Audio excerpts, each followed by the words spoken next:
Today I'm going to help you understand what is communication and types of communication. I'm going to speak about tenses later, and I'll also be helping you how to crack an interview. Okay. Just before we get into our topic today, a few words about myself.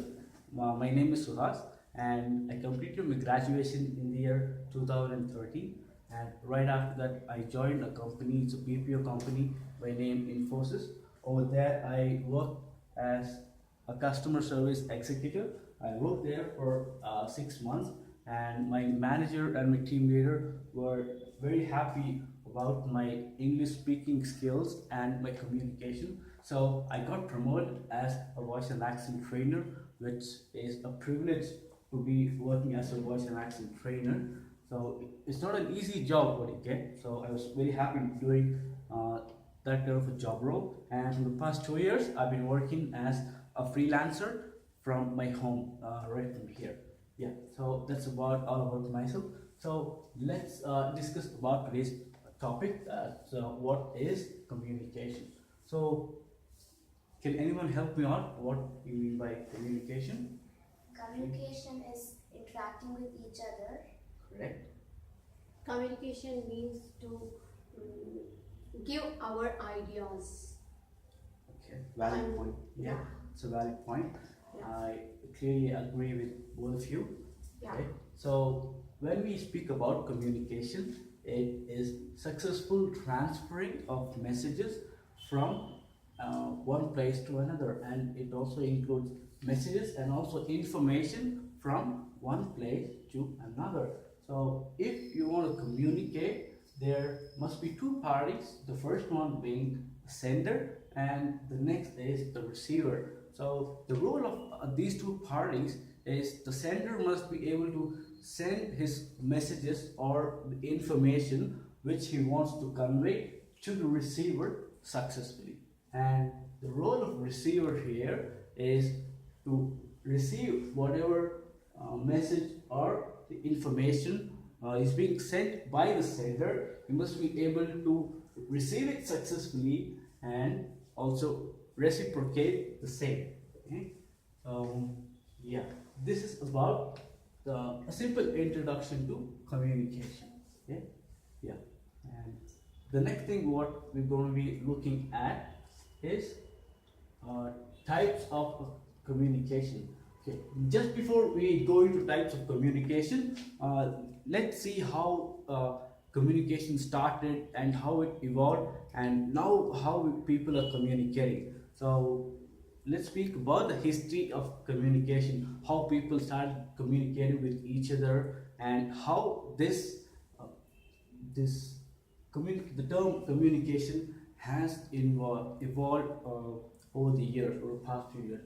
So going back to 200 BC, people were communicating with the help of pigeons, birds, and horses. So men and women used to come in horses, and they used to collect messages and information from one place to another, from one village to another. So they were communicating in this type, and people realized that this type of communication was reaching the people whom they wanted to connect with. Their information was reaching very late. It used to take 1 week or 10 days, maybe even a month. So what man did exactly was he invented a device by name telephone, which helped him to connect with people who are living far away instantly. It's like if you pick up a phone right now, and if you want to connect with your friend or your family relatives who are staying far away from you, you can just instantly speak with them and connect with them. So that's the help of having invented the telephone. And also the next thing what people did was they started speaking their own language in all the different countries. So this enabled them to express their thoughts and feelings, which led to the improvement of communication worldwide. Okay, yeah. So this is about the This is all about the history of communication, how it started and how it evolved. And in today's world, communication has taken a different step. Today, it's gone global. There are a lot of social networking sites such as Facebook, Twitter, Orkut, WhatsApp. So all these social media, social networking sites has helped man to communicate effectively and efficiently with the people whom he wants to connect. In today's world, communication has developed drastically. It's got its own importance. So without communication, nowadays you just can't do anything. You can't get a job done at all. If you want to, at the end of the day, if you want to get a job done, communication is really, really important. Okay. So coming to types of communication, now there are mainly four types of communication. The first one being verbal or oral communication. So what do we mean by verbal or oral communication? This means face-to-face interaction with each other or in a group, and it also involves communication through radio, where you get to know all the news and what's happening around you through radio. And television also helps you to gain knowledge what's happening all around the world in real time. So we can sit here and just gain knowledge of what's going on in US, America, in UK. It's an instant device that is invented to get reality what's happening all around the world. So this is one type of communication which helps us to gain immense knowledge. Okay. The fourth one being telephone. So as I said before, telephone was invented to connect with people instantly and effectively. So these are the types of verbal or oral communication. The next one is non-verbal communication. So non-verbal communication involves your body language, your gestures, your dressing sense. So when we speak about non-verbal communication, if you don't have a good accent in English, it's no problem at all. Just a neutral accent is more than enough to convey your message today. And today, all over the world, people just expect for a neutral accent so that they can understand what you want to communicate and they can also reciprocate the same. Okay. So under non-verbal communication, the three, as I already said, so you have to be very confident the way you carry yourself in an interview or when you're in a marriage, the way you dress up, the way you carry yourself, your body language. If you're like standing upright and your chin up, that's how you have to be. So this helps you crack an interview very easily if you're pretty confident in carrying yourself very well. Okay. So the next one is written communication. So written communication means chatting, writing letters, gaining knowledge through newspaper, through books and magazines. So more or less, this is kind of chatting. Like it involves you writing and chatting and gaining knowledge from the print media. Exactly. Yeah, it's called print media, where everything is in the form of data. Okay. So chatting, we are chatting with our friends and family with the help of WhatsApp, Facebook, Twitter. So this is about chatting. Letters, we send letters from one place to another just to convey our messages. And the third one, newspaper. We gain a lot of knowledge if we read newspaper, and you can also improve your English drastically with the help. The books and magazines also play the same role in written communication. So the next one, the last one, is visual communication. So this means representation of data in the form of graphs and charts, form of maps and logos. So when you speak about visual communication, this visual communication helps our business entity and the corporates.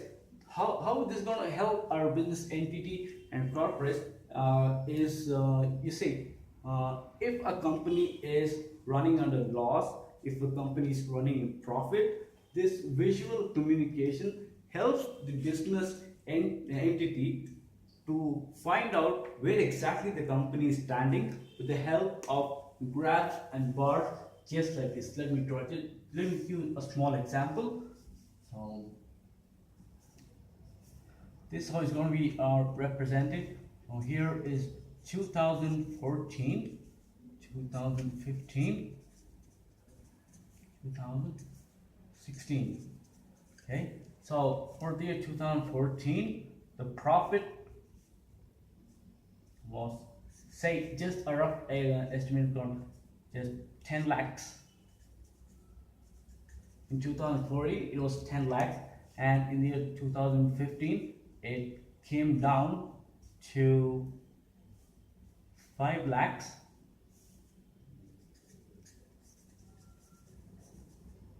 and in 2016 the profit again shot up to became 20 lakhs. So like this type of representation of data helps the business entity and the corporate to know exactly where the company is standing. Is it running under loss? Is it running in profit? So it helps the business entity to ascertain what exactly is happening in the company.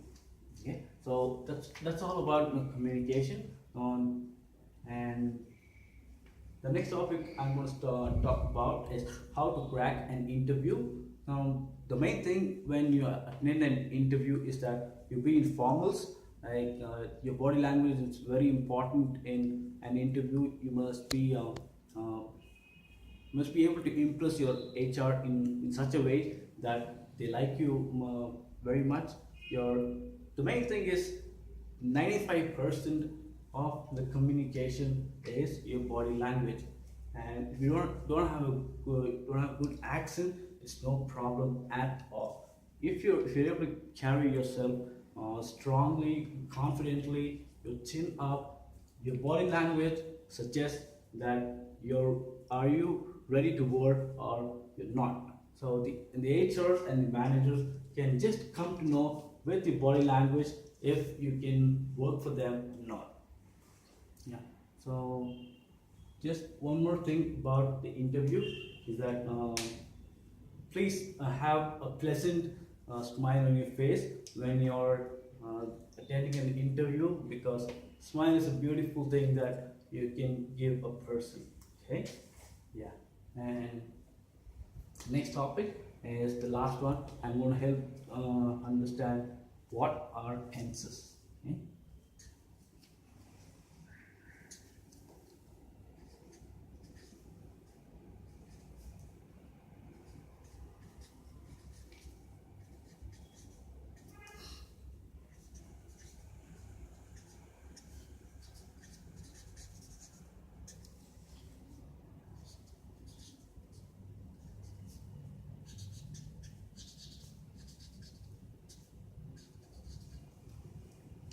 Okay, so tenses.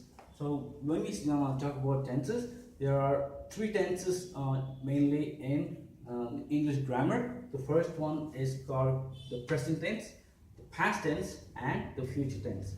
So right now we are living in 2016, which means we are currently in present. So the previous year was 2015, which is already gone, so we call it past. And 2017 is yet to come, so this becomes our future. Okay, so let's discuss what about each and every tense.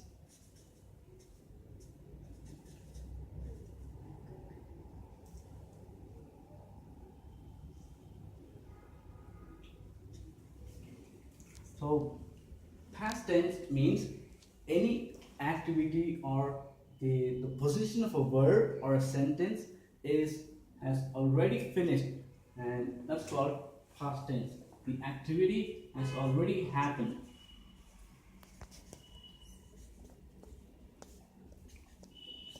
Activity which has finished. I'm sorry. Just simple words. In simple words, we say the activity which has already finished. Already finished and it's not continuing anymore. Okay, it's called past tense. Present tense.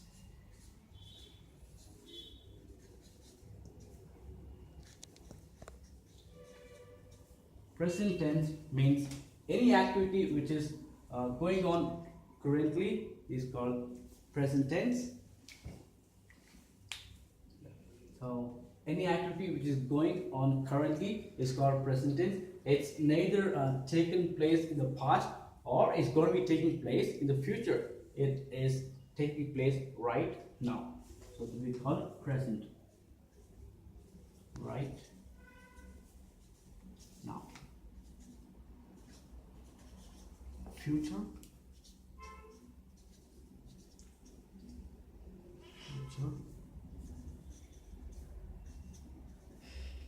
Future tense is any activity or the position of a verb is going to be happening at a future date. Now we may not know, maybe tomorrow, in the span of 1 week, in 1 month. So anything is going to happen in a future date is called future tense.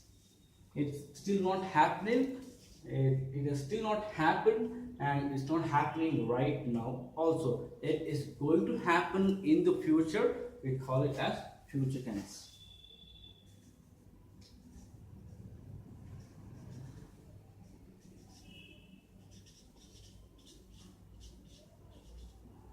So I'll just help you to understand very easily about these three tenses.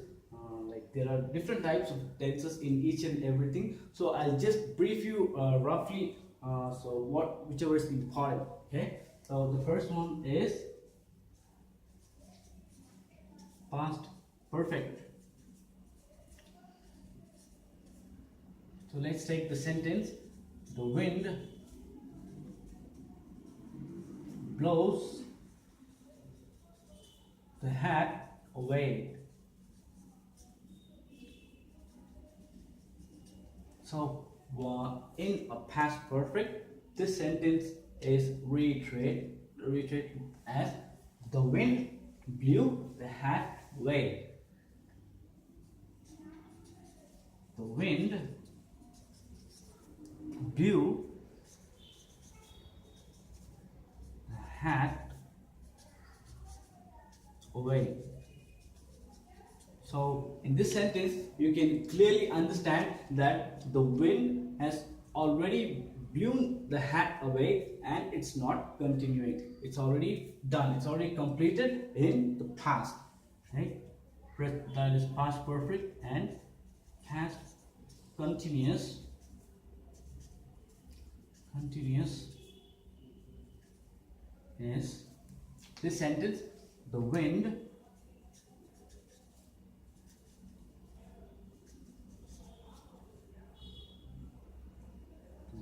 was blowing the hat away. So in this sentence you can clearly make out the difference between these two. Past continuous means the activity has already happened in the past and it was continuing. So this sentence takes its place in past continuous as the wind was blowing the hat away. So when you see past perfect, we've written that the wind blew the hat away because it happened and it got over. But in past continuous, the wind blew the hat away and also it's a continuous activity that's going on. It was blowing the hat away. Okay, that's called past continuous. The next one is present perfect. So present perfect means any activity which is going on right now. So in this present perfect, the sentence takes its place as the wind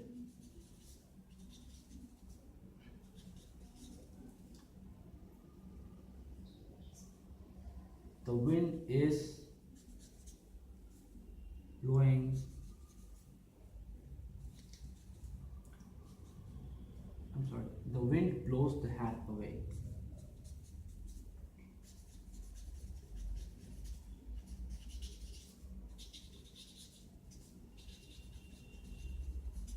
Okay, so in present perfect, the sentence takes its place as the wind blows the hat away. Okay. Present continuous. This one, the wind is blowing the hat away. So in present continuous, it is the wind is blowing the hat away. In present perfect, the wind blows the hat away, which means that the wind has blown the hat away and it has finished. When it's in present continuous, the wind is blowing the hat away. The activity is going on. It is not stopped. It's not finished. The activity is going on. So then the last one is future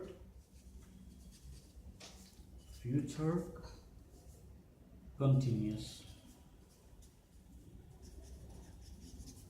So when you speak about future continuous, the sentence takes its place as the wind will be blowing the hat away, because we don't know when the wind is going to blow the hat away in the future. So we write it here as the wind